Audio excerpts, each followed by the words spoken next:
Hello, and welcome to part 11 of the 13-part series on deductive logic. We're now on categorical propositions. So the sections you should have read for this, reading for this, 4.1 through 4.4, Mr. Hurley's text. And I know these are the same pages, but whether you have the special Southwest College edited edition here, or whether you have the full edition. Okay, for the first bit of this course, chapter 1, lectures 2 and 3, we dealt with formal matters, things like argument, validity, syllogism, which could be systematized and for which, therefore, a few shortcuts could be given. We then turned to the less systematic topics of language, chapter 2, lectures 4 and 5, then that of informal fallacies, chapter 3, which were lectures 6 through 10, which are more a matter of lore than of system. Now, to finish the course, we return in chapters 4 and 5 to some more formal systematic topics, the categoricals, starting with categorical propositions. That's the current lecture, and then moving on in the next lecture to categorical syllogisms, built up, of course, from categorical propositions. So in the next lecture, we're going to build on what we do in this lecture. In this one, we're going to examine, first of all, what it takes to form a categorical proposition in what's called standard form. And secondly, the basics of Venn diagrams, starting with a simple one for two circles only, to indicate categorical propositions. And thirdly, the techniques for marking the Venns with either an X or a shade. In the next lecture, we're going to build on this. We're going to make standard form categorical syllogisms from standard form categorical propositions. One is a prelude to the other. Secondly, we're going to continue the techniques of using shades or X's to mark the Venn diagrams. This time we're going to move, in the next lecture now, move to the complex Venn for syllogisms, which has 3 circles rather than just the simple 2 circles for the individual propositions. Therefore, important to make sure that the basics here do carry over to the next lecture. So make sure you get this stuff down before proceeding. Otherwise, you're going to be playing catch-up ball, and that's never a pretty thing. All right, categoricals, some dogs allowed. Categoricals are formed when we use the quantifiers either some, all, or none. Remember chapter 2 on terms? The extension of a term is all the members of the set denoted by that term. So if my term is cat, for example, I think of the set of all things which are cats. Categoricals are about categories or classes, and categories or classes are simply sets for mathematics. This is why we're going to use circles in the Venn diagrams. The circles represent sets, and so too when we put them together with an overlap, they do the same thing. Now, our purposes, the basic categories are going to be all, some, or none, indicated by no or not. The really, really extreme universal statements are all or none, but the some statements are somewhere between. So all, some, or none. And we're going to use circles to represent the 4 possible categorical propositions as Venn diagrams. This is just a little bit of foreshadowing. I'll explain this in some detail. First, though, it's important to understand what categorical propositions are and how to form these into what's very important standard form. So here's an example. We need to pay attention to subject, predicate, and subject and predicate terms. Okay, remember, a statement is just a sentence with one more condition that has truth value. So being a sentence, of course, it's got to have the basic parts of a sentence. It's got to have a subject and predicate. So let's take this example here. All cats are mammals. What's the subject of the sentence? All cats. What's the predicate? Are mammals. Okay. So 4 bits, divide them into 2 and 2. Now, out of the first 2 bits, the first word is what we call the quantifier. In this case, it's all, but it could be some or it could be none. No. And then there is the subject term. In this case, cats. Cats, subject of the sentence. It's a term, right? Because it can refer to objects that could be the subject of a sentence. If something is already the subject of a sentence, obviously, the case. We're going to use, from here on out, we're going to use the letter S to represent this. Now, previously, we've been using A, B, and C in some cases if you needed, and that's fine. It's just they're just arbitrary placeholders. But you'll see there's a reason why we're going to use S and P.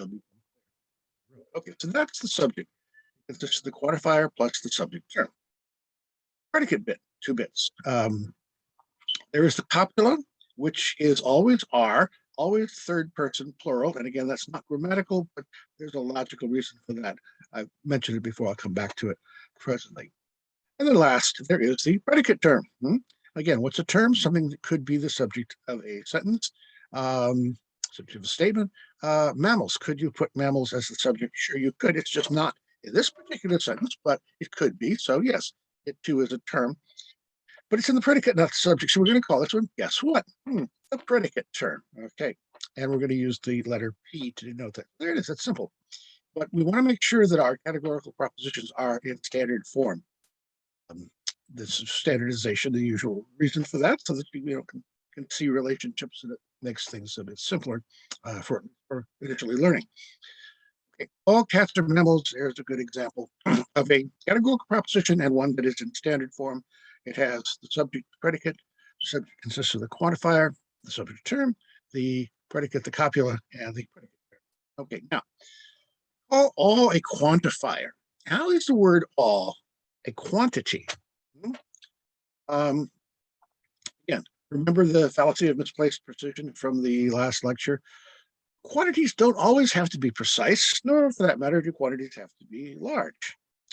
There are primitive cultures, not many of them left around the world. There were probably more in the past, typically who are materially very poor, and their system of counting is 1 too many. Anything greater than 2 represents a huge quantity. So you've got 1 coconut, good for you. 2 coconuts, better. If you got 3, well, you're rich, like Tevye in Fiddler on the Roof. And here's a map showing where these cultures, at least in recent times, still survive. So again, the third world area is fairly materially underdeveloped as development proceeds. Will wither away. So remember the count from Sesame Street? Makes 1, 2, 3, 4 all together. 4 beautiful buttes. I mean 4 beautiful bats. The number of the day is 4. Count phone count. Well, now, if primitive cultures developed Sesame Street, the count would say 1, 2, many, That's their numbering system. Now, Bob Dylan was right. Sometimes you don't need a weatherman to know which way the wind blows, but on the other hand, sometimes you do. For certain purposes, precision is not misplaced. So if I go to the ATM machine after class and the screen says, "Congratulations, you have some of your money," I'm not going to be happy. If it said none of your money, I would be most unhappy. I want to know not only that it's all of my money, but I want to know precisely how much money constitutes all of my money at any given time. So again, quantities, it depends on the circumstance. Okay, now, taking our all cats are mammals as a paradigm, we have 4 possibilities, okay, for quantification. We can say all S are P, we can say no S are P, or we can say some S are P, and finally we can say some S are not P. Let's see, 4 different types. If I left anything out, is there anything else we can do there with quantity? No, pretty much it. Okay, 2 weird things about this. Even unique individuals are members of sets. There can be a set of 1. There could be a set, a null set 2, a set with no members, or there could be sets with multiple members. Because sets potentially have multiple members, we're going to use that third person plural are, even with sets whose members are not plural. So, for example, go back to our Barber syllogism. All men are mortal. Socrates is a man, therefore Socrates is mortal. Again, the term is any word or group of words that might serve as the subject of a sentence. Okay, so if our term is Socrates, that's the sense of the term. The extension to the class members, well, that term picks out one and only one member of the set, all figures who are identical to Socrates, and that was Socrates himself. So the class of all Socrates is a set with only one member. So we say all men are mortal. Socrates is a man. Socrates is mortal. That's grammatically English, but actually, strictly speaking, to be squeaky clean, we want to say all men are mortal. All Socrates are men. All Socrates are mortal. That's the thing. So the copula is always going to be are, even when that's not grammatically English. Go back a little bit. Remember Kant's categories, and this is also drawing on some of the introductory lectures. Again, they're out there if you wish to avail yourself. Well, this is the source of our thinking about quality and quantity. Universal, particular, affirmative, negative. These were four, well, basic categories for thought. Okay. Now we've looked at quantification. We're going to look in more detail at the relation between quality and quantity, first of all, and then the concept of distribution. And these are different in the following way, because quantity and quality are attributes of propositions themselves, whereas distribution is a property not of the whole proposition, but of individual terms within that proposition. If I say, for example, and we've got our four possibilities here, right? All S are P. What I'm saying in class notation is that every member of the S class is included in the P class. So if we're drawing circles, anything that falls in the S circle also falls in the P circle. And there are no things that fall in the P circle that are not also in the S circle. If I say no S or P, I'm saying no member of the S class is included in the P class, and draw the circles accordingly. If I say some S or P, now what sum means in logic is this, very important. There is at least one, some. And at least one member of the S class is included in the P class. Could it also be the case that more than one is? Yes. But the statement says some, all it's saying is there's at least one member. Is it compatible to say there's at least one member of S, which is P, and at the same time affirm that all S are P, if that were in fact true? And they're both compatible. If all S are P, yes, there's going to be at least one member, but not the converse. If there's at least one S which is a P, not necessarily all of them are. There might be some more. So the statement some S or P is very limited. It's saying something, but it's saying something minimal. And then the last one, some S are not P. There's at least one member of the S class, which guess what is not included in the P class. So quantity is the property whereby the proposition expresses something numerical in a broad, general kind of sense. It expresses something either universal or particular. So again, this is a notion of quantity, but it's not one that requires a great deal of precision.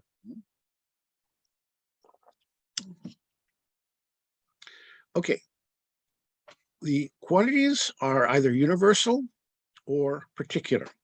When we use the quantities all or no, we're talking universally about universally all or universally none.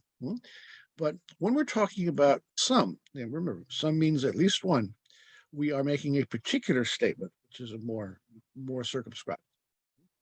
Some means at least one. Okay. Well, let's see. That was quantity. Now, quality is another kind of property, again, of a proposition, but it's the property whereby that proposition expresses something either affirmative or negative. So if we look at our four propositions again, two of them are affirmative. If I say all S or P or some S or P, I'm affirming something. Whereas if I say either no S or P or some S or not P, then I'm saying something negative by expressing a lack there.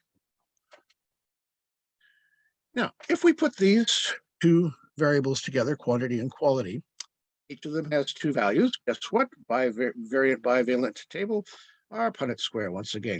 We get four permutations. If we put quality in the columns and quantity in the rows, we get our four. We find basically our four different types of propositions. So, say all S or P, I'm saying something affirmative, and I'm also saying something universal. Whereas if I say no S or P, I'm still saying something universal, but this time it's not affirmative, it's negative, and so on. Now, this is very important because it's going to give us a shorthand, going to give us a nomenclature. If I express the A proposition, if I say all S or P, I'm making a statement which is both universal and affirmative. If I say no S or P, once again, I'm making a statement which is again universal, but this time not affirmative, but negative. Okay.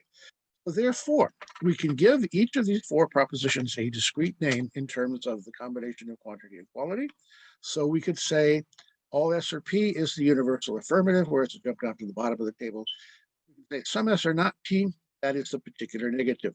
Some is a particular quantifier, and then not is a negation. Okay. Furthermore, we can give these four propositions other names for simplicity and shorthand. We'll use vowels. Okay, so proposition that all S are P. In other words, you could call that universal affirmative, but you could also call that the A proposition. Okay.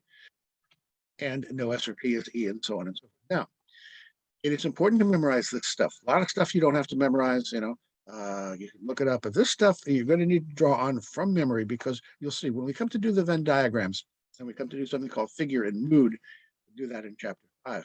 You're going to need to have these under your belt. They're going to have to come, they have to tell you, you're going to have to say, all S or P, that's the A proposition. Or what's the vowel letter for the universal affirmative? Oh, yeah, it's A. Curly has a mnemonic device, well, it's actually a common mnemonic device. The Latin word affirmo, I affirm. The Latin word nego, I negate. And the vowels line up in that way, if you remember. But if it doesn't, don't worry about it. These mnemonic devices are just, they're not true or false. They're either useful or useless. If you pop this diagram up, affirmative, thermo, nego, A and E on the one hand, I and O. The universals are on top, the particulars on the bottom. Remember. Okay, back to our Punnett Square version of this. Here we are again with our with the letters added, also the quantity quality names. So we see all S or P is the A proposition. It's the universal affirmative. It falls under the universal column and across the affirmative column and the universal across the universal row, and so on and so forth. So, however you do it, with or without mnemonic devices, do memorize the concepts of quantity and quality. Do memorize the 4 vowels which represent the permutation. But after all, there's only 4. Again, this is basic stuff insofar as we're going to build on both these skills down the road. So learn them now. It's going to save trouble and effort later. You won't find yourself playing catch up. Therefore, it would be fair game, seems to me, at an exam if I were to ask you any of the following questions. Types of questions. What's the quality of the A proposition? Maybe give you a multiple choice A, B, C, or D, and the correct answer would be affirmative quality. Or what's the vowel name for the particular negative? Multiple choice again, and you would choose, I hope, the O proposition. Or I might ask you a question on matching terms and definitions. The vowel E designates which proposition, and you match that to universal negative. Or I might give you a true false. A is the universal negative. Of course, it's not. Affirmative, right? Got that? Okay.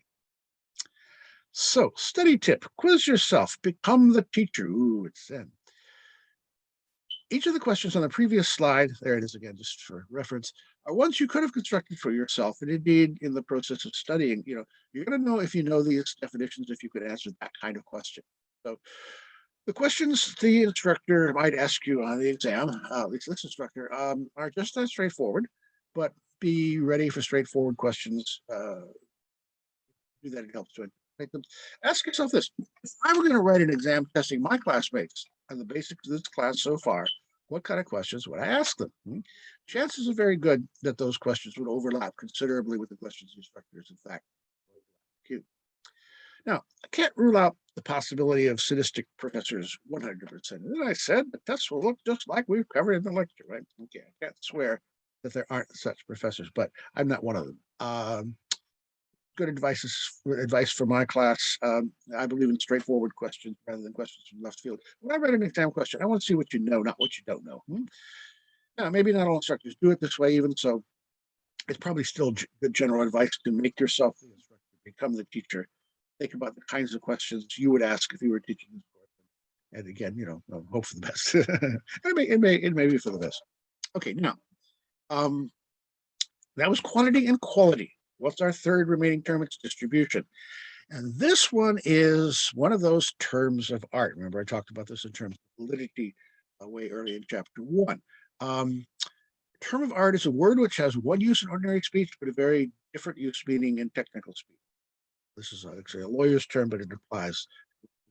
Therefore, sometimes if you just use a standard dictionary definition, you're going to run astray. Validity is certainly that way. It has a very precise meaning in logic, just as it has a different but very precise meaning. If you're taking a course in either area, Webster is not going to be your first line of resort. There are specialized disciplinary dictionaries you might want to avail yourself, learn of their existence and know to consult them. In any case, validity is a term of art, so too is distribution. Yeah, okay, I just kind of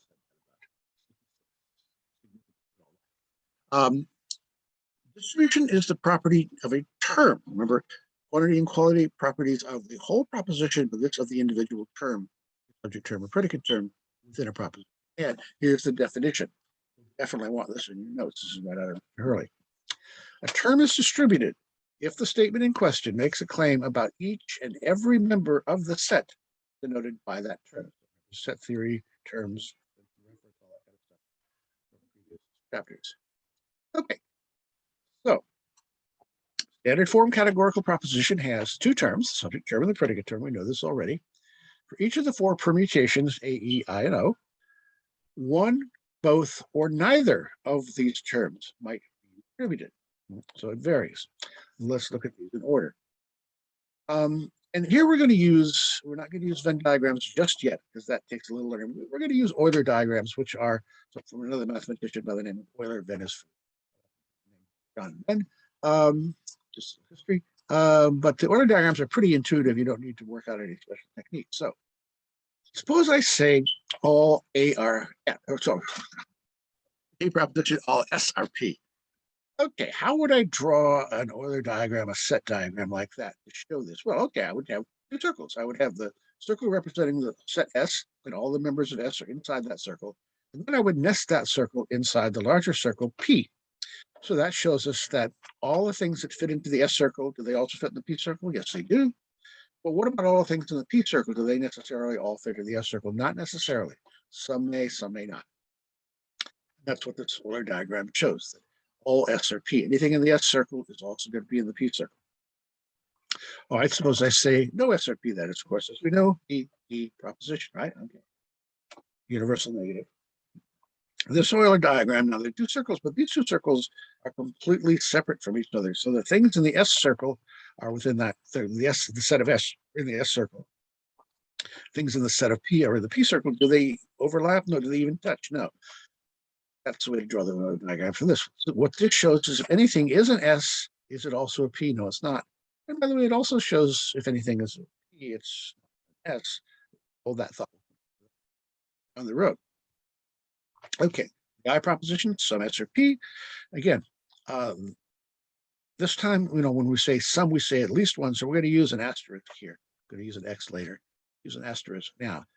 So what the Euler diagram here says is that P is the set of all things that are P's, anything that is a P in that circle.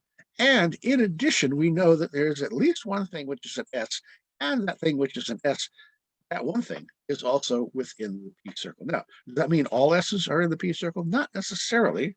It could be the case, if at least one is, well, it might be because all are, but not necessarily. So all we know, it's a very limited statement. All we know is that there's at least one S, and by the way, that one is also a P. And then finally, the O proposition, some S are not P. This time we put our asterisk outside.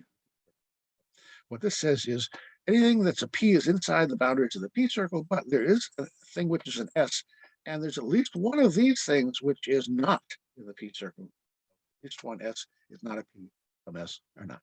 Okay? So that's a pictorial way, a graphic organizer, if you like that kind of terminology, which represents respectively each of the four standard form categorical propositions A, E, I, O.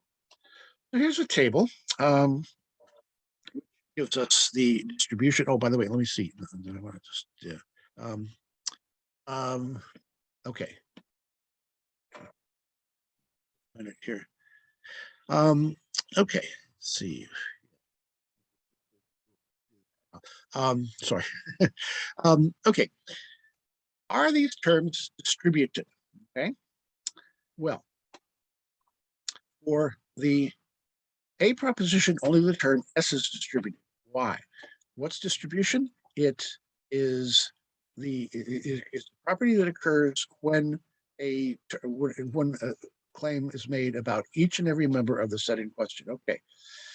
First of all, take the S term. Is something said about each and every S in the A proposition? Yes, it is. And what's said about each and every S is that everything which is an S is also a P. Okay, that's good.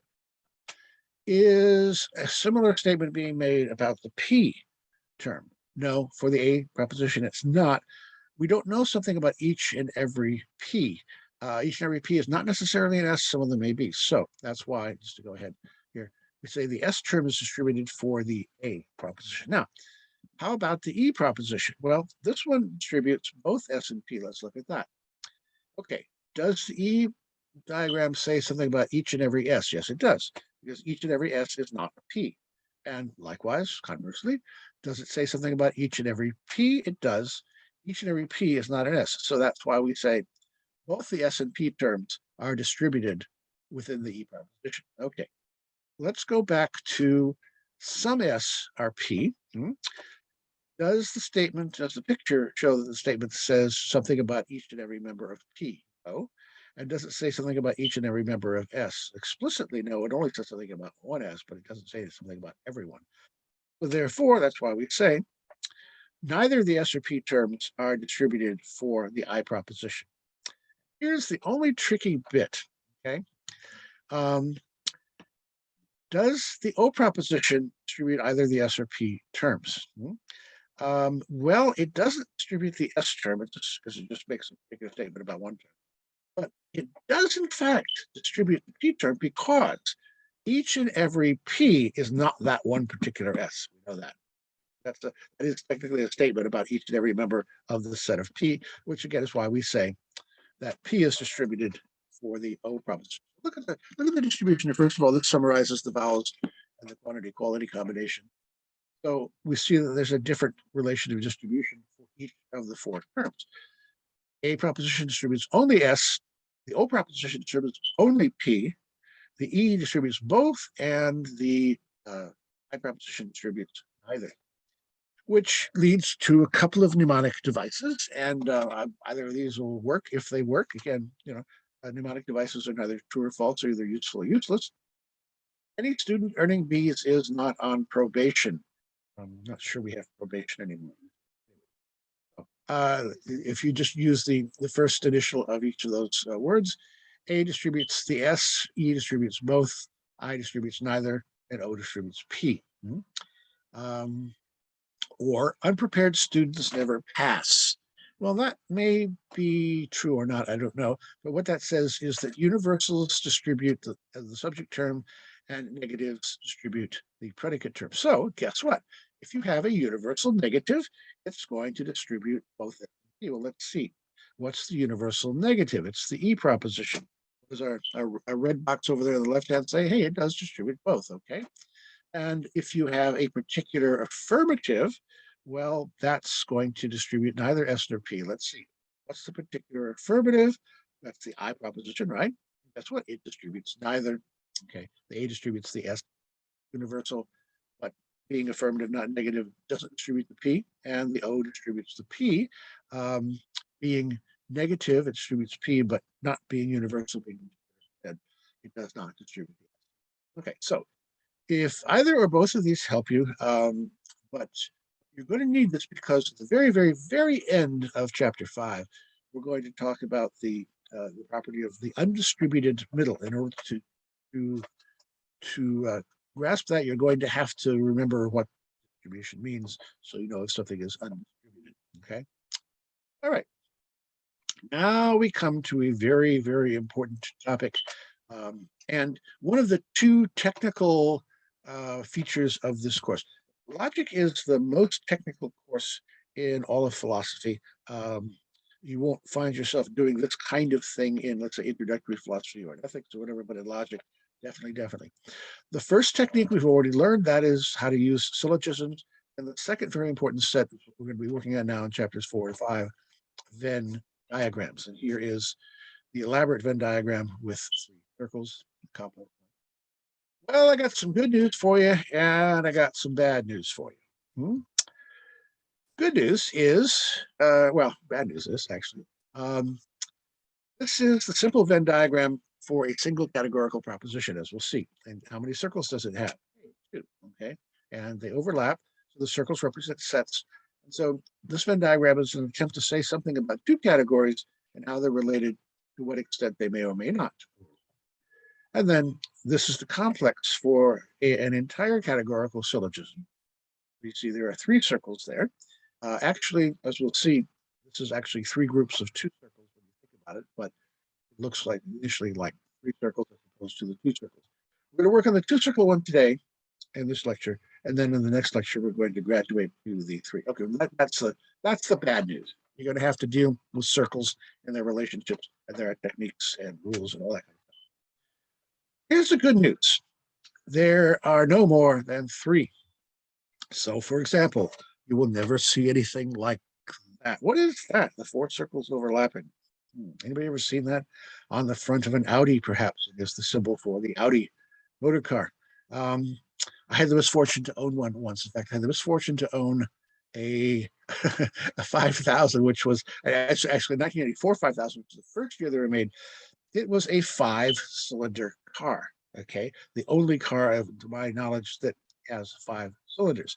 And I had a mechanic for many years, Howard, and I went back to him later when I got rid of my Audi. But he took one look at that. And he said, "I'm sorry, you're gonna have to take this to another mechanic. I cannot fathom 5-cylinder engines." So what I had to do was I had to find a specialist Audi mechanic, factory trained in Germany, and he drove into his garage. It was like a dentist's office. It wasn't like a friendly garage. It was clean. He wore a white lab coat, but he also paid accordingly. And I discovered what the 4 circles represented. They were the 4 figures, I'm not making this up, that I would pay each and every time I went into Duchamp's shop. No matter what it was, I never paid less than $1,000. So basically, I've got, an Audi is a high-end Volkswagen, and I'm paying Mercedes prices, but I'm not getting a Mercedes. So I decided to sell Audi, and the way to buy my next car, actually, it was 2 or 3 blocks from my house. Don't they say that accidents always occur 2 or 3 blocks from your house? Somebody ran a red light and totaled the Audi, so I got to full insurance right off on it. And I called the person with the car I wanted to buy. I said, "Please, I'll give you an extra $1,000. Just hold that car. I need it. I'll be down there." The taxi was before Uber. And so I got Mr. Mustang, which I'm now driving still 25 years later. So goodbye, Audi. And you never need those 4 circles. We certainly don't need them in logic. Nor do we have to worry about the 5 circles. With the 5 circles, the Olympic symbol. Nope, we're not going to be doing any workouts here. 2 circles, 3 circles, that's it. I mentioned John Venn. They're called Venn diagrams after him. He was a fellow and later president of King's College in Cambridge. And in the college dining hall, there is this stained glass window there with his famous diagram and portrait of him. Well, these are the basic examples. This is from his original book on the subject, 1881, called Symbolic Logic. And you see the same 2-circle diagram that we still use and the 3-circle diagram we still use. He got actually very elaborate even at the beginning, and started drawing all kinds of overlapping circles, like ovals. Now I had to make them so they can get the overlap in there. Some of these are quite complex. We're not going to go there at all. We're not going to go more than 3 circles. And that is the good news. Okay. All right. So let's start with our 2-circle Venn diagram. And let's get used to this configuration. First of all, always label the 2 circles so you know what you're dealing with. Put S on the left, P on the right. Subject term, predicate term, right? Remember our standard form. And then 2 circles and then an overlap. Okay. Now, like the syllogism, the Venn diagram is quite precise. You can't just wing it with any old jumble of shapes, even if they are circles. So the best thing to do is to get used to, in your notes, start practicing drawing these things. And as we go through them in the lecture, as you read through them in the text, draw them for yourself. You can always tell in an exam when somebody hasn't done this. Once you get used to it, it'll come flowingly, and then you won't make basic mistakes, and you'll have a diagram ready to hand. Okay, first of all, 2 circles side by side, label them S and P. Now, make sure you have sufficient overlap, like this lozenge here in the middle. So you got 3 property spaces which you can mark. Don't do this, okay? And don't do just two contiguous circles, and don't do circles that don't touch. Okay, that's a kind of mistake. But again, if you've thought about what you're doing and you've practiced it, your hand's gotten used to doing the diagrams properly, then remember, these are categoricals. So we're dealing with sets or categories. S and P represent sets. Suppose, for example, I want to say all birds are vertebrates. Okay, now I could use an Euler diagram. Just played with that a minute ago, which is more intuitive. So I take the set of all birds, that's that small circle, and I nest it inside the larger circle, the set of all vertebrates. And what does this tell me? Well, Are all birds vertebrates? Yes, but are all vertebrates birds? No. Okay, we can do the same thing with a Venn diagram. We could say, okay, P set, P is the set of all vertebrates, and there is a subset of P, which is the set of all birds. So again, this shows us that there is a little bit of overlap. There are birds are vertebrates. Birds are some of the vertebrates, maybe not all of the vertebrates. There are vertebrates, not birds. It does basically the same thing. In fact, are there any birds which are not also vertebrates, any invertebrate birds? No. So this bit of set S would be empty. We don't indicate that as such, but just keep it in mind. Okay. There are old pilots and there are bold pilots, but there are no old, bold pilots. Been attributed to a number of people, including General Chuck Yeager, who first broke the sound barrier. We'll give it to him just in case. Old pilots, but no old, bold pilots. No bold pilots are old pilots. Okay, we can do the Euler diagram. We have the set of bold pilots on the one hand, the set of old pilots on the other. Any overlap between the two? Nope. Different sets. They do not share members. Or we could use a Venn diagram. We could say, well, S is the set of old pilots, and P is the set of old pilots. And the area where we make our Venn diagram overlap is going to be empty. Okay. That lozenge in the middle there, which would represent the conjunction of pilots who are both old and bold, there's just no, it's an empty set. There are no members. There are no individuals who are simultaneously old pilots and bold. Old pilots, because they weren't bold. Old pilots, they're not going to live to be old. So a Venn diagram would do equally well with it says at least as much as the Euler diagram says, but we can do some more things with it. Okay. In general, these two bits show the set of S, the bit to the left-hand side, and then the overlap between the S and P circles. Both of those segments are contained within the S circle. And the lozenge in the middle and the bit on the right hand, also these two bits show the set of P. Then the lozenge shows where, if at all, maybe not, as in the case of old pilots, but if there's any overlap, if there's any member, if there are any members in common, that's where they would be. Okay, anything which would be both S and P. Now, Shirley doesn't use this terminology, but it seems to be useful. I'm going to call these training wheels. We're going to put some Roman numerals in here first into our segments. So we have 3 segments within the Venn diagram itself. Let's number them 1, 2, and 3, and hold this thought. What is outside the S and P, we're going to call that 4. Now, mostly we're not going to use 4. We're not going to do anything with 4 at all. Think about it, except when down the road, today's lecture, we're going to talk about what I call the transforms, obverse, converse, and contrapositive. And then one time we're going to, 2 times actually, we're going to have to pay attention to number 4. But basically, most of the time we're dealing with 1, 2, and 3. So we can define sectors 1 and 2 as the set of S, and we can define sectors 2 and 3 as the set of P. Okay, simple. So what is a Venn diagram?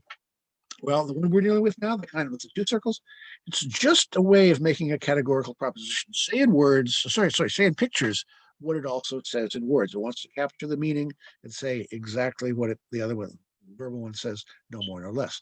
So think of it as a hieroglyph. Okay, it's a picture that captures a word or captures something verbal. And the Venn diagram for single propositions, what we're still dealing with here, has only 2 circles. These represent the sets denoted by the 2 terms, S, the subject term, and P, the predicate term. Therefore, whatever the proposition says about S and P, if the Venn diagrams are going to work for us, that Venn picture must also say exactly about those 2 terms in P. I've previously been using the Euler diagrams and nested circles because they're simpler, they're intuitive, they don't require any special technique. But for the Venns, it's important for us to learn some basic technique. Let's go back to our training wheels. Technique is very simple. As long as you pay attention to what you're doing, make sure your circles, first of all, you draw your circles in such a way that there's overlap between them. So that earlier, now we have the training wheels to illustrate that. Now, depending on what the words of the categorical tell you, and there are going to be 4 different categoricals, right? A, E, I, and O. You're going to draw what the words say, but for the standard form. And again, we're going to violate this when we come to the transforms, but the standard form now. We are only going to mark 1 or 2 We're never going to mark both 1 and 2, either 1 or 2, and we're never going to mark 3. So we've already forgotten about sector 4. Okay, we're going to keep sector 3 in mind, but when we mark our diagrams, we're only going to put those marks in the other two, the first and second. Why is this? Well, think about it. Because the categorical proposition, it says all, some, no S or P, some S or not P. The categorical proposition quantifies the S term. Okay, the S, the quantifier is in the subject, not in the predicate. The S term is represented by sectors 1 and 2. The P term is not quantified, except indirectly if it's affected by what we have to say about number 2. All right, and here are the 2 marks we're going to want to make. And this is pretty straightforward with one little twist. Okay, we know we have universal and particular quantities, right? So if the proposition has a universal quantity, you're going to shade one sector, that side. Whereas if the proposition is particular, you're going to put a single X inside, again, one or other of those sectors 1 and 2.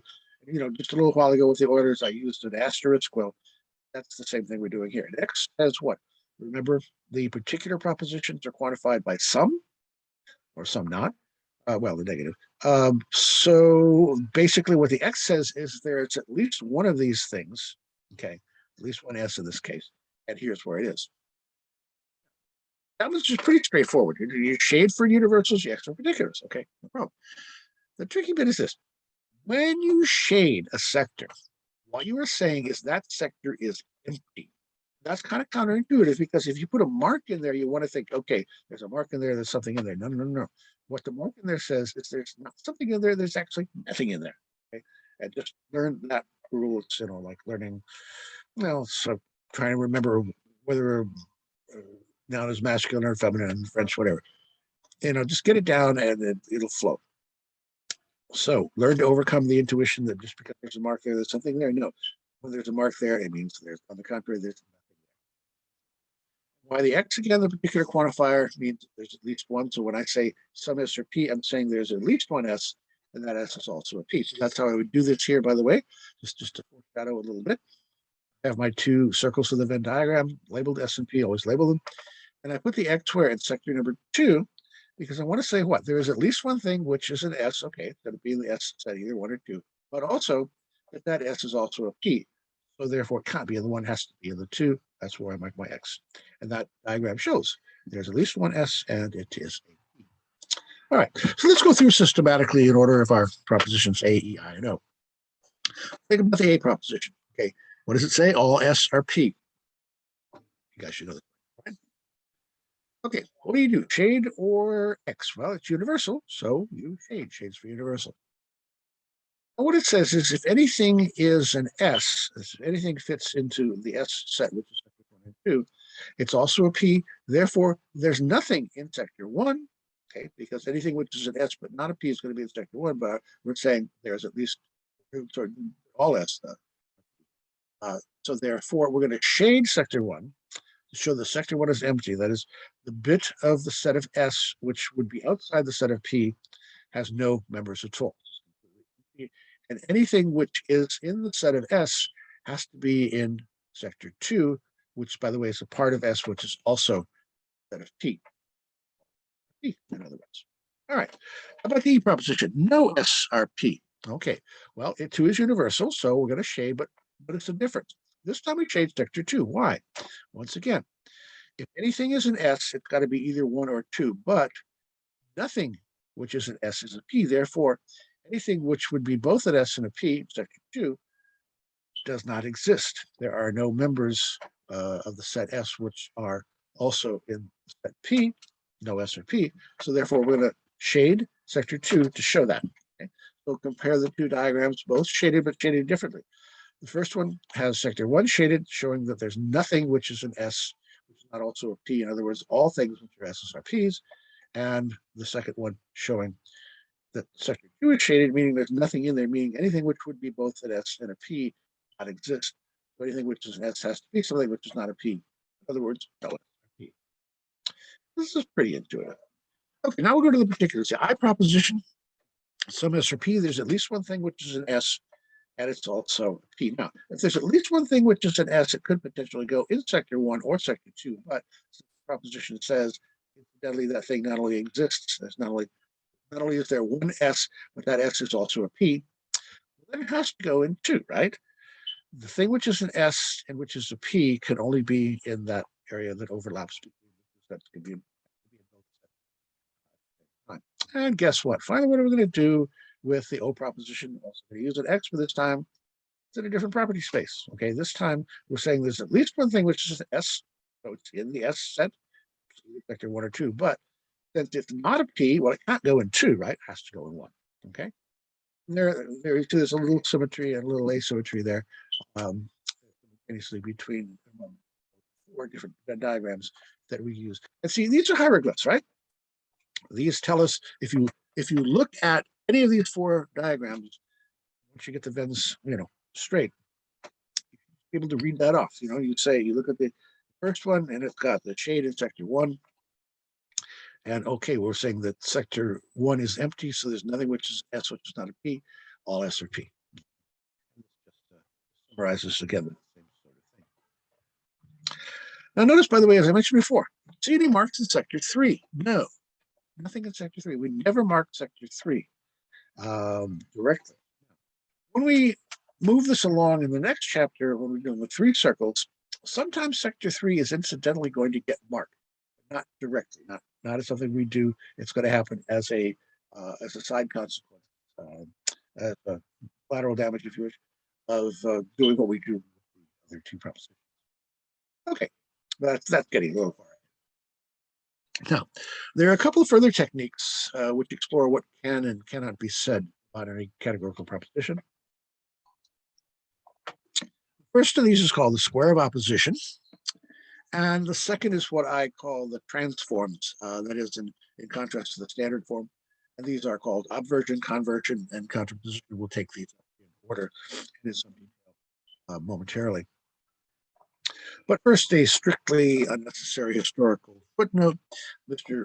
Hurley makes a lot of this, and part of the reason why is that Mr. Hurley's text is a really good text, but he wrote it to be used in at least 3 different kinds of logic courses. And that's why I've condensed it down to the first 5 chapters. I think it goes to 13 chapters total. But no single course uses all 13 chapters of Mr. Hurley's text. And he builds on this distinction here in order that it can be used later on if you're in a course that makes sense. This course, for us, doesn't make a whole lot of sense to use, but I just want to mention it, explain it, because he does talk about it a bit. The Aristotelian and the Boolean interpretations of the square of opposition. Think about the Queen of England, Queen of France from chapter 2, although neither Queen of England nor Queen of France. But there was. Just because you can talk about something, must it exist? Or if it does not exist, can you even talk about it? This actually goes way back in the history of philosophy to Parmenides. If you have a name for something, then that thing must exist. Many people disagree with that subsequently. Boole's concern is tangential to this. Universal statements don't imply existence, but therefore Aristotle Square supports more inferences, and that's the one we're going to play with here. Again, basic logic students don't need to worry too much about their issue. We're gonna finesse the Boolean interpretation and just concentrate on the old Aristotelian square. And here it is. I don't know why they call it a square, by the way, because every time I've seen it drawn, people always draw it as a rectangle. But see how it's constructed: A, E, I, and O. There are 4 propositions. And the A and the E again being universal on the top, just like in the mnemonic device of Fermo and Nego, and the I and the O, guess what? On the bottom. Now, there are lines and arrows, lines and or arrows, connecting those 4 vowels, and these are also given names. So I'll go over these in detail in a moment. The crossways catty corner, you have 2 relationships, and they're both called the same thing. They're called the contradictory. So A is contradictory with O, and I is contradictory with E. E is contradictory. Then on the top, there's a line connecting the 2 universals. It's called the contrary. And on the bottom, a line connecting the 2 particulars, I and O, called the subcontrary. And then finally, running upwards and downwards between the A and the I in the affirmative column and the E and the O in the negative column, there's a relationship called subordination. And notice there are some arrows on these lines. There's a flow upwards or downwards metaphorically. I know all of that is going to sound quite abstract. Don't worry, we're going to unpack it. So here's some interesting considerations. If A is true, if it's true that all S are P, does that mean that all P are S is likewise true? Well, no, it doesn't. Just because all S are P doesn't mean all P are S. But if E is true, if it's true that no S are P, does that mean that no P are S is likewise true? In this case, yes, it does. If no S are P, then also no P are S. Okay, if A is true, if all S are P, does that mean that the I proposition, some S or P, there's at least one S and it's a P is true? Yes, because if all of them are, then some of them are too. But if I is true, some S or P, does that mean that A is true? If it's true that there's at least one S which is a P, does that mean that all S's are P's? Not necessarily. Although it could be true simultaneously that some S are P and all S are P. But it could also be true that some S are P and some S are not P, in which case A would be false. But if I is true, then E cannot simultaneously be true. And that's what the square of opposition and then ultimately the transforms are meant to tease out. Okay. It may be worth mentioning here in passing that these techniques are indeed ways of sorting out and arranging the truth value of various statements. The reason I say may is perhaps it seems obvious, but on the other hand, there's a certain suspicion around that modern philosophy is on the whole committed to the sort of epistemic relativism expressed by, say, the ancient sophist Gorgias, who said nothing exists, and even if something exists, nothing can be known about it, and even if something can be known about it. Sorry, knowledge about it can't be communicated to others, and even if it can be communicated, I have no incentive to do so. One of the reasons for this perception is that, at least among my generation of philosophers, certain suspicions set in whenever anyone started trumping argument by appeal to fact, which usually turned out to be some kind of establishment viewpoint. And so, this kind of epistemological relativism was really rather popular during the opposition politics, the Vietnam War, and so on and so forth. But what we find is that, after some decades, after a lot of spin doctoring and so forth, as Timothy Gardner-Nash has said, facts are subversive. And apart from recent history, the whole tale of philosophy and logic makes no sense unless, if it's not been an attempt to distinguish truth from mere spin. Philosophers have always held out the prospect that the truth is out there. So, what the traditional square of opposition is about to do is about to determine whether if something is true, something else is true, or not. Okay, so here are the four relationships. Let's just give them definition first of all. You see them depicted on the square of opposition. The contradictory relationship says this: if two propositions stand in this relationship, then they have opposite truth values. So if you know the truth value of one, you know the truth value of its counterpart, and you know it's the opposite. So, for example, A and O stand in a contradictory relationship. Well, what does that mean? Let's say it's true that all S are P. And what does the O say? Some S are not P. Well, those can't be simultaneously true. It can't be the case that all S are P, and by the way, there's at least one S which is not a P. No, something's got to give there. Notice the E and I also stand in a contradictory relationship, same relationship. So E is true if no S or P. Can it simultaneously be true that that is, that there's at least one S, P, some S or P? No. Some's got to give there too. Okay, so that's the contradictory. The truth value of one, if it's known, licenses your knowledge of the truth value of the other. Okay, the contrary. At least one is false. They can't both be true. Okay, so let's say the A proposition and the E stand in contrary relationship. Can it simultaneously be true that all S are P and no S are P? No. Could it simultaneously be false that all S are P and no S are P? Well, yes. It could be that some S are P and some S are not P. That's possible. So they could both be false, A and E, because they stand in a contrary relationship. What cannot happen is they cannot both be true. And go down to the bottom, the subcontrary is the flip side of that. At least what is true, they can't both be false. So If it is true that some S or P, okay, that's true. So is the O proposition true or false, some S or not P? Well, we don't know. That's undetermined. They can't both be true, but they might both be true. They can't both be false. Might be the case that some S are P and some S are not P simultaneously. It might be the case, though, that some S are P because all S are P, in which case contradictory O would be false, and you just can't sort that out. So contrary, at least what is false, subcontrary, at least what is true. And then finally, subalternation. This is kind of metaphorical, but truth flows downward, falsity flows upward. So if it's true that all S are P, is it true that some S are P, at least one S is P? Yes. There's the downward arrow. Truth flows downward. The truth value of the one conveys itself simultaneously to the identical truth value of the other. But suppose it's the case that the I proposition is true. There's at least one S, and it is a P. Is it necessarily true that all S are P? No. Now, if it's false that some S are P, it's false, the I proposition is false, then that falsity conveys itself upward to the A proposition. So if it's false that some S are P, then it's also false that all S are P, and so on and so forth. So you can play around with that, and you should play around with that and ask yourself the question. In fact, do what I said before.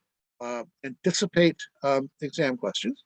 So it might be fair game for me to ask you this kind of question on an exam, these kinds of questions. If A is true, O is false. True by the contradictory relationship. If A is true, then E is false. That's true by the contrary, and so on. We can work down the line. And again, this is what you want to do.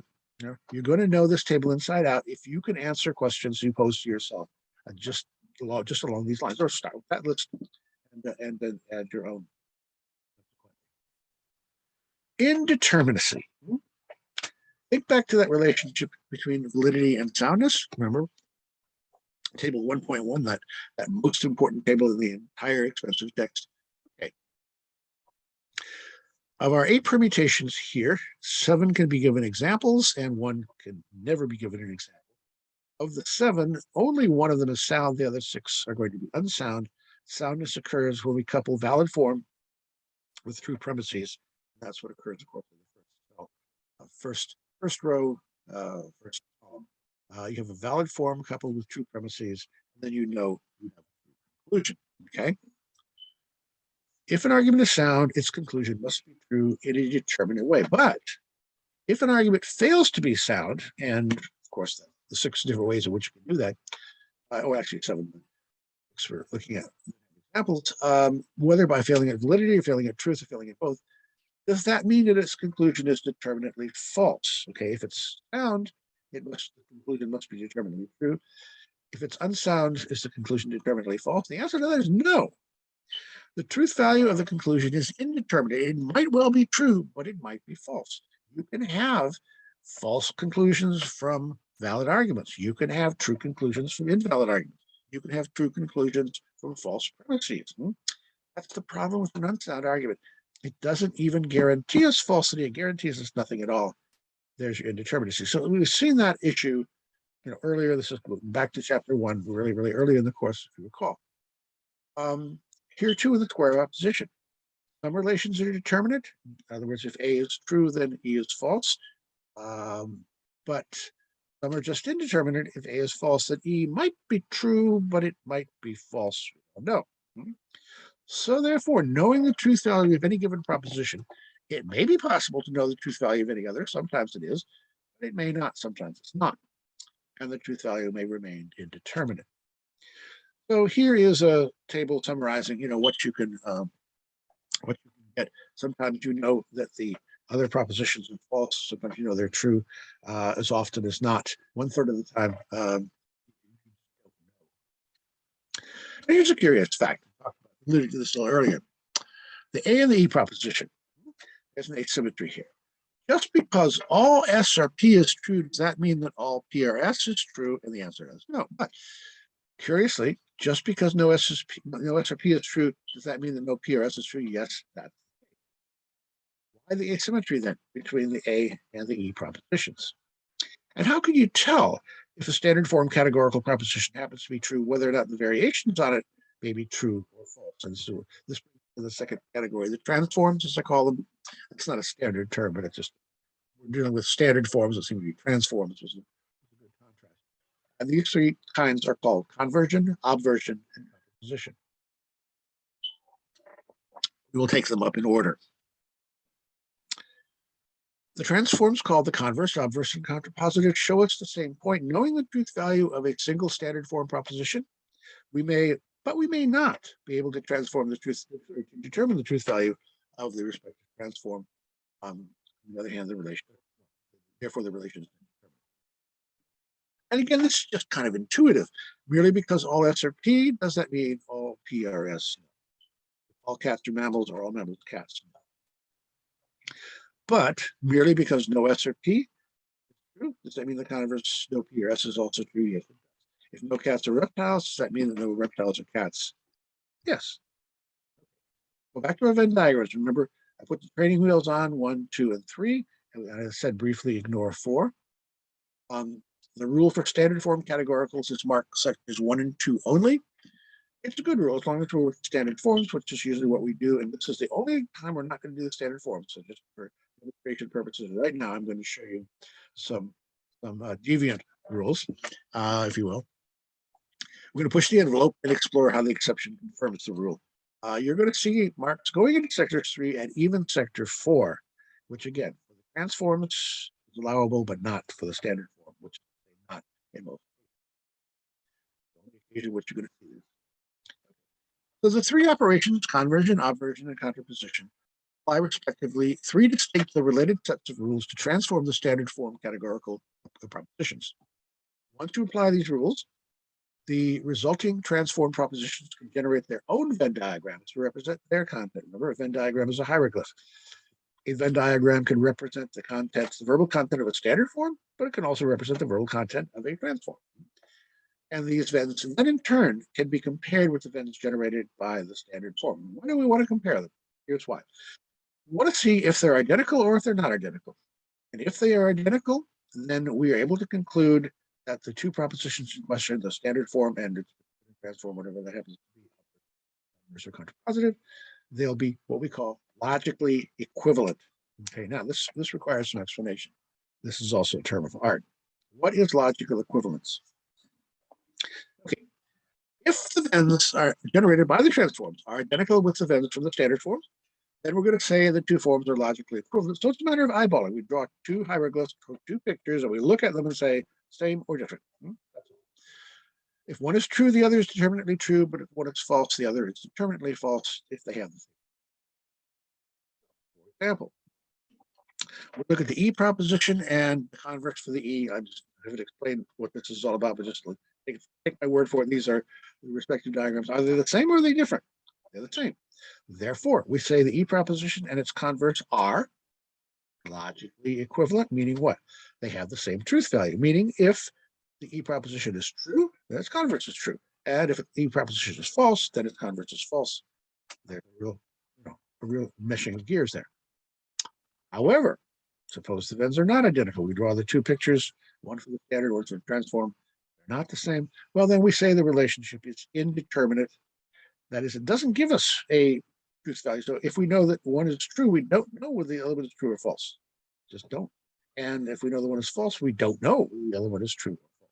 Indeterminate. Again, take my word for it here. The A proposition and its converse, are those the same picture or different pictures? Different pictures. So therefore, these two are not logically equivalent. The converse is not logically equivalent to the A proposition, the converse of the A. And therefore, do we know anything about the truth value of the transform? No, we don't. Even if we know the truth value of the standard form, we don't. It's indeterminate. So again, sometimes if we know the truth value of premises, we know automatically the truth value of the conclusion, only when the premises are true, plus the argument form is valid, only under the condition of soundness, in other words. But sometimes, indeed most times, knowing the truth value of the premises tells us nothing determinate about the truth value. That again is just to summarize 1. As with the square of oppositions, the transforms, converse, obverse, and contrapositive, show us that sometimes the relations of truth values are determinate, but sometimes not. When the relations are determinate, there's going to be a logical equivalence between any standard given form and its transform, and that's a two-way street. If and when it obtains, the truth of one proposition determines the truth of the other, the falsity of one determines the falsity of the other, and if you somehow knew the falsity of the transform, you could infer the falsity of the standard form. Just as with unsound arguments, false premises do not necessarily yield false conclusions, so too the opposite of logical equivalence is not that the falseness of one proposition determines the falseness of another, rather, or even the truth of another. The opposite of logical equivalence means we just don't know. Okay, just don't know. All right, so let's go. That's some kind of background. Take these up in order 1, 2, and 3. Converse rule to start out. Well, there's the converse to start out, and the rule for the converse is very simple. There's only one element to it. Form the converse of any standard form. Just take that standard form, A, E, I, and O. Switch subject and predicate terms. Switch S and P. So here we go. The A proposition says all S are P, right? So we switch subject and predicate. What do we get? We get all P are S. And we draw the Venn diagrams. There they are. And we say, okay, same or different? They're different. So what do we conclude? Is the converse of A its logical equivalent? No, it's not. Meaning what? Doesn't matter if we know the truth or falsity of the A proposition. We don't know anything about the truth or falsity. Okay. Take the E. What does the E say? No S or P. Here's the Venn diagram. You'll be familiar with this. And the second sector is shaded, meaning it's empty, meaning there's nothing, which is both of it. Okay. Here's the converse of E. No P or S. Okay. Same picture or different? No, same picture. So therefore what? These two are logically equivalent. If it's true that no S or P, it's true that no P or S. And if it's false that no S or P, then it's false that no P or S. Take the I proposition, some S or P. And again, we know how to do this. We're not shading now, but we're using the XY because it's a particular, not a universal. There's the S in the P diagram. We put the X in sector 2. Why? Because it shows there's at least one thing which is an S, and that one thing which is an S is also one thing which is a P. And then we draw the Venn diagram for the converse, and we find it says that there's at least one P and it's an S. Well, for the same reasons, we're going to want to put that X in the same place. So pictures the same or are they different? They're the same, therefore what? Logical equivalence. And then finally the O proposition. We put the X in sector 1 because we want to say there's at least one S and that S is not a P. Okay, now what if we do the converse of the O? We switch the subject and predicate term. So O says some S are not P. We want to say what? Some P are not S. And what does that tell us to do for the diagram? Well, it tells us to put the X in sector 3. That is, there's something which is a P. Okay, so it's in the P circle, but it's not an S. It's not in the S circle. It can only go in sector 3, not in sector 2. And then we look at the pictures. Are they same or different? Different. Therefore, not logically equivalent. Now, compare each converse with its standard form. And this is what we get. A, E, I, and O. Okay. Venn diagrams for E and I are identical, so therefore E and I are logically equivalent to their converses, but A and O are not, so therefore A and O are indeterminate. So of our 4 different types of standard form categorical syllogisms, for 2 of them, their converse is logical equivalent, but for the other 2, their converse is not logically equivalent. Okay, so that's the converse. We're going to do the same thing next with the obverse. Now, the rule for the obverse has 2 bits. First of all, change the quality. So we switched subject and predicate terms before. Now we're operating on the quality of the term. And secondly, replace the predicate term, P, with its term complement. And what's a term complement? This again is a term of art. Let me just define it. Okay. Term complement denotes anything outside the class denoted by the term. So let's say our term is cat. Okay. So anything that is a cat, there's a bunch of cats there, including my down the bottom right, my Russian blue cat Merton, who's now about 13 years old. Oh, remember that? It's close to 19. Anyway, he's a little bigger than he was then.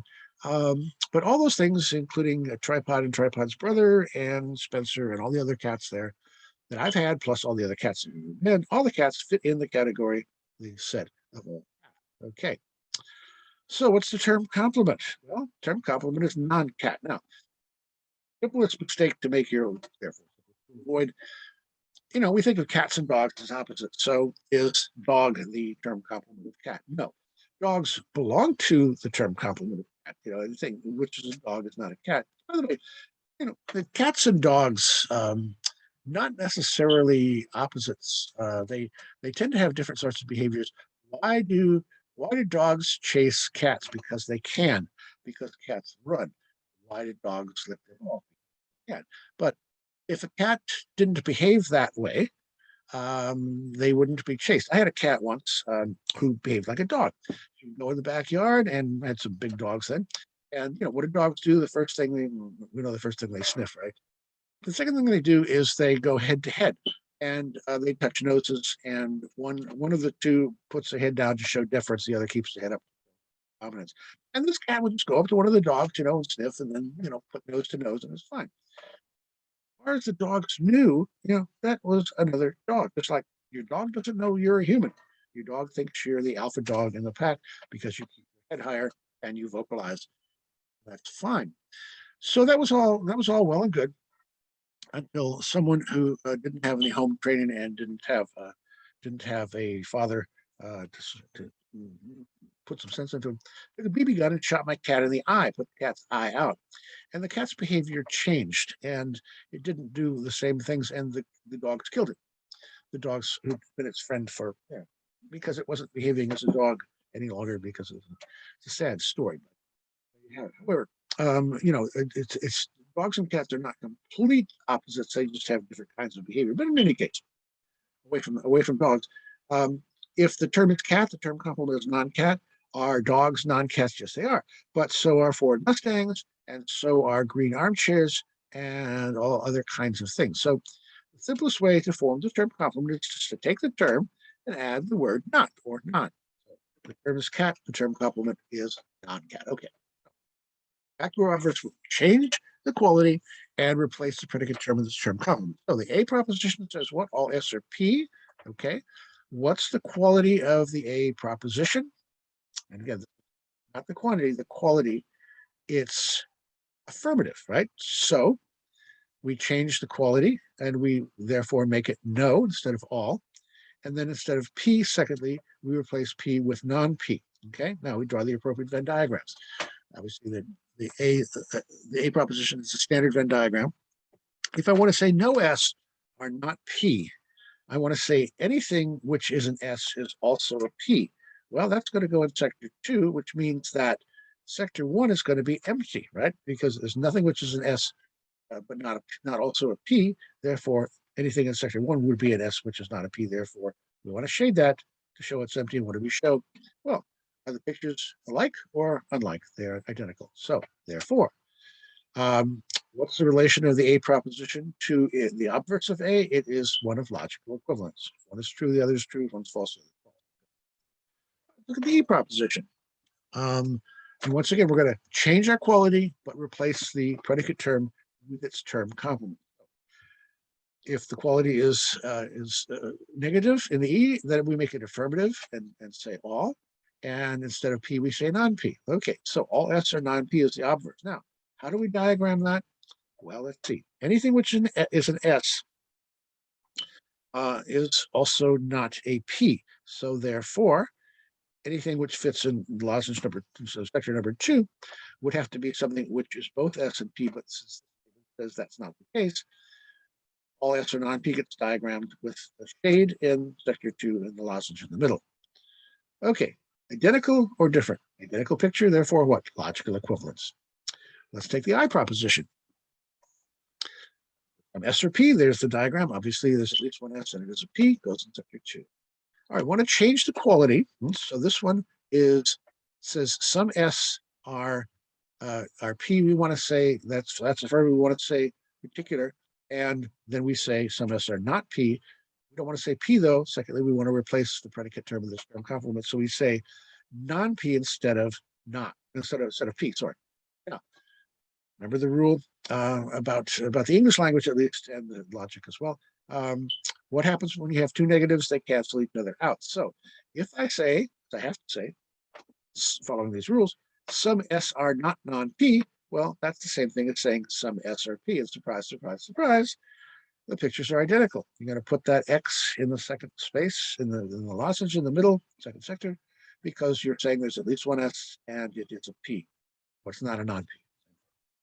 And finally, the O proposition. Obverse, change the quality, replace the term with predicate term of this term complement. So there's the diagram, obviously, for the standard one for O. And what do we get here? Removing not changes the quality. So instead of saying some S are not P, we say some S are P. We change it from negative to affirmative. But then we add non because we're doing a term complement. So what we get, surprise, surprise, some S are not P, some S are non-P. Same diagram. There's at least one S and it is not a P, or there's at least one S and it is a non-P. Same. So the diagrams, again, identical. What do we conclude? Logical equivalence. Now, let's compare each obverse with its standard form, just like we did with the converse. And here we find out of our four propositions, A, E, I, and O, remember the last time two were logically equivalent, two were not. This time, all four are logically equivalent. You can't go wrong, right? If you form an obverse from any of those four propositions, then it's then the transformed form will have identical and logical equivalence, will have the same truth value as the standard form. Okay. So we've looked at one and looked at two, looked at the converse, looked at the obverse. That leaves us the contrapositive. Rule for the contrapositive is also two-part. Just like in the converse, or you switch the subject and predicate terms, just like in the obverse, you replace terms with their term complements. All right, let's run through these in order. A proposition, all S are P, we know that now, right? Familiar? And we switch subject and predicate terms. So we want to say all P are S, and then we replace them with their both of them now this time with their term complements, not just predicate term. Here we get all non-S are or all non-P are non-S. Okay, if there's at least one P, it must also be an S. So what do? We shade sector one to show that, and the pictures are identical, and so logical equivalent.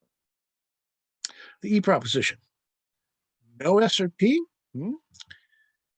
Oh, following our rules, we say switch the subject and predicate term, so no P are S, and then we add non and non, the term complements. Now, what this shows is that we have to shade sector 4. This is the only time, well, one of the only times we do shading sector 4. We shade that to show that there's nothing which is outside both P and S. Anything is both a P, either P or an S, or maybe both. Okay, that's kind of a weird thing in terms of standard notation. The main thing to notice is, are these the same picture or different picture? Well, they're not only different, they're radically different pictures. So no logical equivalence here between the E proposition and its contrapositive. All right, let's look at the I proposition. There's at least one S and it's a P. We know that one. Now this time we're going to operate with sector 4 too. We're going to not shading where X and we put the X outside. There's at least one thing which is neither an S nor a P. Some non-P are non-S. Okay, identical picture or different, therefore not logically equivalent. And finally, the O proposition. There's at least one S and it's not a P. And so we switch the subject and predicate terms, we switch P for S, and then we use the term complement for both S and P. So some non-P are not non-S, some P are S. Some S are not P. Some non-P are S, some S are not P. That's really the same statement. So what the picture is the same, guess what? Logical equivalence. So once again, let's go back and compare each contrapositive with its standard form. Remember, for the converse, 2 of the 4 were logically equivalent. For the obverse, all 4 of the 4 were logically equivalent. Now we're back to 2 of the 4, but it's the other 2. Okay, remember in the converse, it was the E and the I that were logical equivalent. Here now it's the A and the O. Okay, so if you know that A is true, you know that it's contrapositive. Likewise, same thing for the O proposition. Okay, so now you know why, first of all, no S or P does license the proposition no P or S, but all S or P does not license P or S. And again, Mr. Hurley has a mnemonic device here if that helps the obverse is picked out logical equivalence for all four, so we're going to worry about that. Conversion picks it out for E and I contrapositive contraposition for O. And the following table is just an alternate way of representing that same result. Now let's have a bit of fun with contraposition. Yes, this is possible. It comes in the form of the Raven paradox. Carl Hempel, who I used to know, he was at the University of Pittsburgh when I studied there toward the end of his career, but famous philosopher of science from the 20th century. And here's his Raven paradox. All ravens are black. If something is not black, it's not a raven. Okay, that figures. The fact that my pet raven is black supports the hypothesis that all ravens are black. Okay, one example in what purports to be inductive reasoning. And Hempel, by the way, was a major inductivist. Obviously, Popper wouldn't have gotten along. And fourth, the fact that my apple is red also supports the hypothesis that all ravens are black. I found something that is not a raven and it's not black. So all ravens are black. What's the evidence? You find a bunch of black ravens, but all ravens are black. What's the evidence? You find a red apple. Now that sounds kind of paradoxical. That's nuts. A large number of observed ravens, okay. Evidence for the A-type proposition that all ravens are black. That's just kind of standard induction. Then obviously what the problems are with that. As Popper says, it's vulnerable to the one counterexample. What if you find an albino raven? But let's leave the albino raven out of it for now. How about the red apple? Which is non-black and not a raven. How does this provide evidence for the same proposition? Well, again, let's look at our A proposition. All ravens are black. There's our Venn diagram. Its contrapositive is all non-black things are non-ravens. Okay. There's its diagram. Okay. Are those two statements logically equivalent? Yes, they are. Okay. They have the same truth value, shown by the fact that they share identical Venn diagrams. So thus, somehow, we should discover that, in fact, it's true that all non-black things are non-ravens. This must be evidence for the truth that all ravens are black. This task is conceivable, but is it feasible? Wouldn't you have to observe everything there is, ravens, apples, skyscrapers, everything, etc., to prove that all non-black things are non-ravens? And you just couldn't possibly do this. That's why induction is not the same thing. Let's say, forecasting a vote is not the same thing as holding an election. Okay, you're not really going through the motion of counting each and every possible member of the class you're dealing with. Or feasible. And likewise here, you couldn't possibly note every single object in the universe and then, decide what its color is. So in principle, you can conceive this, but could you actually do it? Why would we even do that if we could, though? But, well, for Popper's reason, no amount of observed black ravens will ever prove the A proposition, but one can disprove it. The pragmatic condition for that A proposition to be false is that there be no black ravens. What do you have to do to prove or refute that all ravens are black is identical to what you have to do to prove or refute that all non-black things are non-ravens? Yeah, logically, but again, this is still nuts. Hempel's Raven paradox is logically sound. The A proposition and its contrapositive are indeed logical equivalents, but this fact flies in the face of our intuitions and our ordinary practices. All ravens are black doesn't really seem to be talking about black ravens rather than non-black non-ravens. Is this so much the worse for logic or much the worse for common sense practices and intuition? But it's an okay. Let's come back to the main line of argument. At this juncture, we have now the basics of the Venn diagram. So far, we've explored the Venn only with respect to individual categorical propositions. We've used the simple two-circle Venn to represent such propositions. We're now ready to extend our techniques to the complex Venns, the ones that are using only three circles, or the ones using three circles represent not just simple categorical propositions, but categorical syllogisms. That is, syllogisms which are composed of one categorical proposition in standard form on each line for both the premises and the conclusion. So with that under our belts, we're ready to move along then to a consideration of categorical syllogisms, which we'll do in the next lecture, which will take up chapter 5. So I'd ask you to read 5.1 through 5.3 to prepare for that. For listening, this has been Michael Cavanaugh. Good day.